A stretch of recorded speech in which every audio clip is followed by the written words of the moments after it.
Sir চান করিনি। এবার কেন চান করনি? স্যার জল ছিল না। জল কেন ছিল না? লাইনেই ছিল না। ঘুরে ফিরে আবার লাইনে ছিল না। যাও বসো।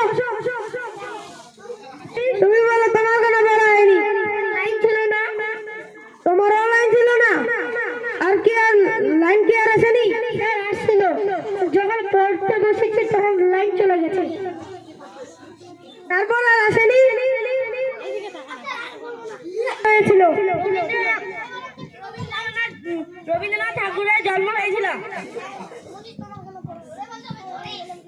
এদিকে 1864 সালে কি হয়েছিল? 3 বছরের হয়ে।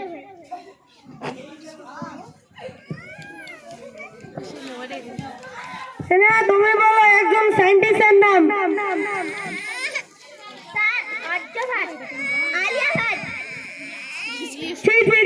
এতদিন ধরে আমি তোমাদের এই শিখাচ্ছি।